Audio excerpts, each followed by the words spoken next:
Hi everyone, so today's lesson is going to be on diseases for overnutrition. So last week we looked at obesity and being overweight, whereas this week we're going to be looking at cardiovascular disease and hypertension. So the heart disease and stroke are a lot to do with the various conditions outlined here. So high cholesterol, diabetes, a high fat diet, elevated blood pressure, inactivity, smoking. And a result of lifestyle or diet choices results in any of these, or heart disease or a stroke. So there are plenty of risk factors for cardiovascular disease. If you have an elevated blood cholesterol, you are more likely to develop CVD. Can be through diet and lifestyle. Now, hypertension and excess weight are also diet and lifestyle factors that can increase your risk of developing cardiovascular disease, whereas things like atherosclerosis, elevated triglyceride levels, are diet related, so consumption of foods that are energy dense rather than nutrient dense. Things like cigarette smoking, physical activity, genetics, and stress are all lifestyle factors that can impact on your risk of developing cardiovascular disease. So levels of blood cholesterol are actually linked to the amount of saturated fat that you consume in your diet. So the Heart Foundation actually recommends that for an adult you consume no more than 5.5 millimoles per litre of cholesterol, and for children it's less than 4.5. So if you want to lower your blood cholesterol, or you want to just make sure that you don't get over that 5.5 or 4.5, substituting polysaturated or polyunsaturated fats for saturated fats can lower your levels, which we've already talked about previously, and it can also decrease the blood cholesterol, which can then reduce the fatty deposits in your arteries as well. Cholesterol does actually have an important use in the body, which is through membranes for cells, as well as steroids and hormones. So we don't want to not consume any saturated fat at all, because we actually do have purposes for cholesterol in the body. It's just about making sure that you don't consume too much saturated fat so that you then start developing risk factors. So there is two types of good cholesterol. There's two types of cholesterol. There's your high density lipoproteins, which are HDLs, they're your good cholesterol. And then you've got your bad cholesterol, which is your low density lipoproteins. So we only want to be consuming good cholesterol, which is your unsaturated fats. Now, it's pretty difficult to get rid of all saturated fat in your diet, so that's why the Heart Foundation actually recommends that you consume less than rather than none at all, because otherwise your diet would be very restrictive. And by consuming more high density proteins as well, you're going to be lowering any LDLs that you do consume. So it's all about that balance. So the level of HDL, which is your good, your healthy cholesterol, is affected by numerous facts such as genetics, hormones, obesity, and exercise. So people that tend to be in a healthy weight range and have a healthy lifestyle tend to have higher levels of HDL. Estrogen does actually increase the level of HDL as well, and sometimes your genes can actually impact on your levels of HDL in your body as well. So other factors that impact on high density lipoproteins is alcohol and diabetes. So having a small amount of alcohol can actually help provide increased HDL, as long as you don't exceed the 1 to 2 drinks in a sitting. So, everything in moderation. And diabetics tend to actually have lower levels of HDL. So we've already talked about atherosclerosis, which is the hardening of the arteries due to the deposit of your bad cholesterol, which is your LDLs. And this tends to affect large to medium arteries, points where arteries branch in your body or at points of mechanical stress. So the aorta, which is the main artery that runs from the from the heart around your body, is commonly affected because it is a major point of mechanical stress and overuse as well. So there are also atherosclerosis can affect arteries that supply the heart itself. So not only the aorta, but other arteries as well. And then you've got the head and neck, as well as the kidneys and lower limbs. So you can actually have a heart attack or a stroke or blockage, not just directly related to the heart.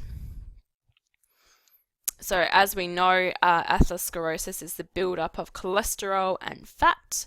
So it's your atherosclerotic plaque that builds up, like we can see in this picture here, and it lowers the available space for the blood to pump through the artery. And this can then result in blockage later if this gap becomes so small. So what happens is you've got plaque that forms along the walls of the artery. So atherosclerosis can actually start to form as early as your early teens.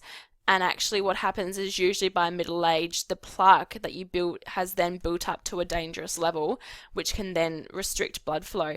So this is where really you should be choosing to have a healthy lifestyle from a young age to prevent this from happening later on in life as well.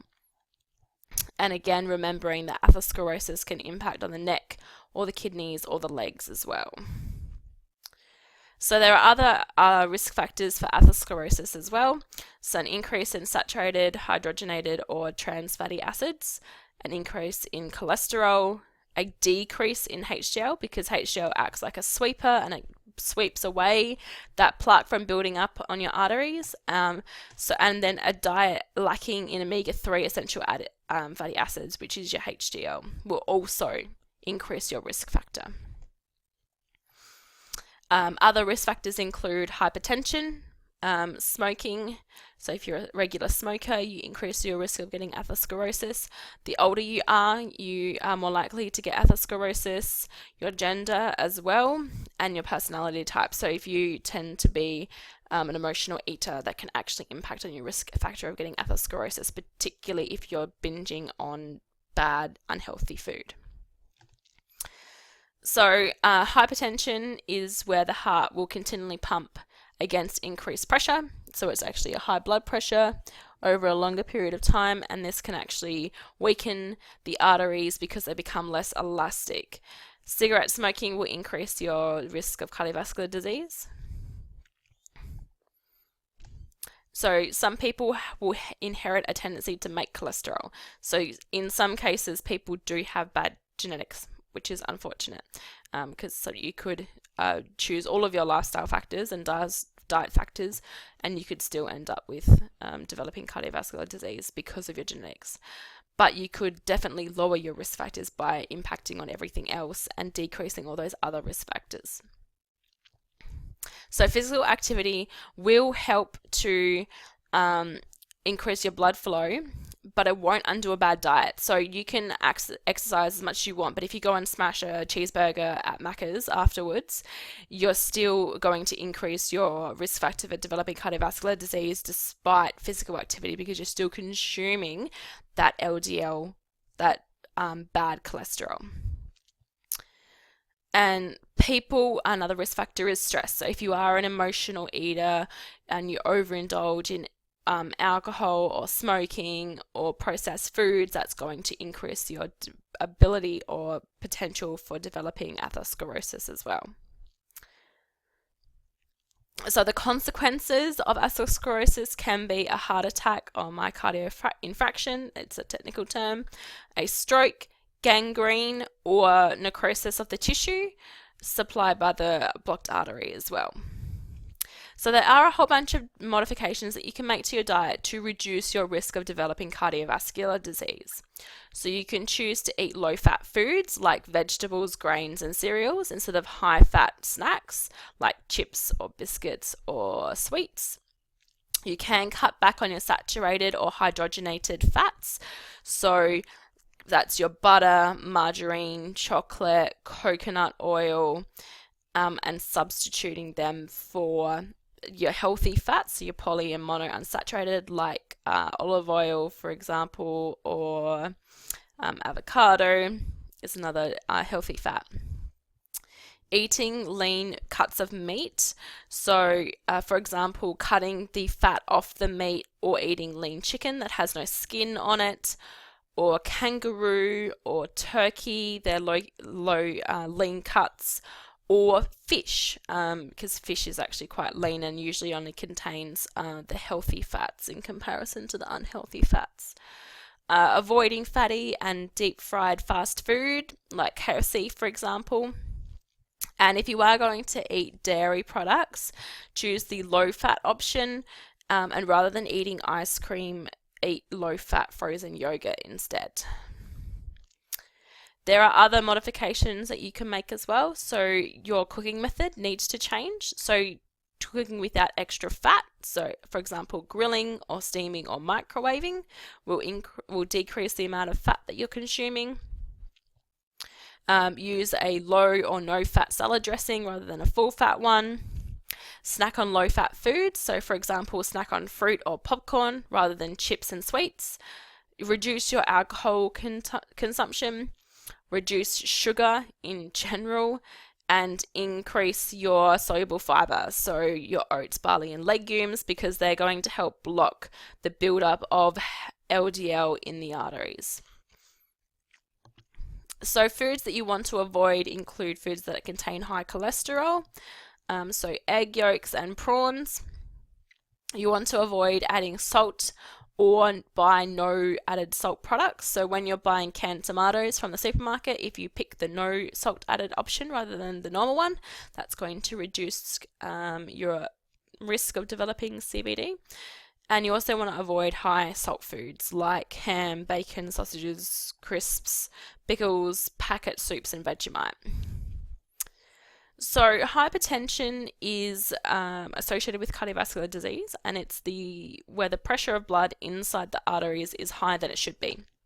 And this is actually going to put stress on the arteries, which can then impact on your development of cardiovascular disease and stroke. So 1 in 6 adults in Australia have hypertension. So a normal blood pressure is 120/80. The top reading is what they call systolic pressure, which is when your heart is pumping blood. So for those of you, if you've ever had a blood pressure test, they will put the strap around your arm, they'll pump it up, and then you should be able to feel your actual pulse pumping, and they're measuring the two measures. The top one is the pressure, whereas the bottom one is your actual heart rate at rest, which should be around 80. So high blood pressure is where the diastolic reading is any greater than 90. And a lot of people actually have hypertension and have no idea that they actually have it. And I used to be one of those people. So at the end of 2016, I actually had stage 2 hypertension, and I had to make some lifestyle changes.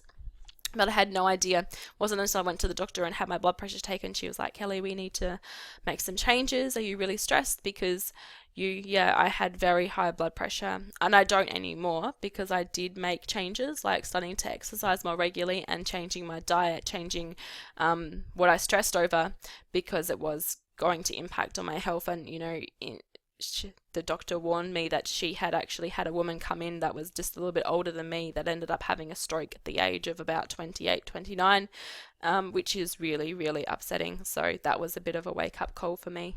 So it's also really important that you do actually go and check your blood pressure regularly, because there are no symptoms, and many people do not know that they actually have hypertension.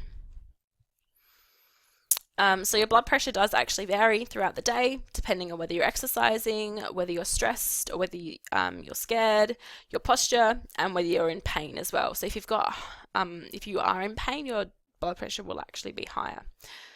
Your blood pressure is usually at its lowest once you've had a restful sleep. And hypertension can affect not only your heart, but your kidneys and your eyes and your legs and your brain as well. And hypertension will accelerate the development of atherosclerosis as well. So there are factors that affect hypertension. So salt intake, obesity, smoking, and fat will all increase your risk of developing hypertension, as well as alcohol and a lack of calcium. So in terms of limiting your sodium intake, the goal for an average adult is to consume less than 2,300 milligrams of salt. So foods that have less than 120 milligrams per 100 grams are low in salt, whereas those foods that have greater than 500 milligrams are high in salt. So you might want to look at the salt content in fast food. So if we have a look over here, we've got Domino's, Pizza Hut, Eagle Boys, Subway is a huge one as well. Big Mac, KFC Zinger Burger, Hungry Jack's, and Alibaba lamb kebab all have huge amounts of sodium in them. If you look at the KFC Zinger Burger, that's half your consumption of salt just in one food, one meal. So you want to be looking at your sodium.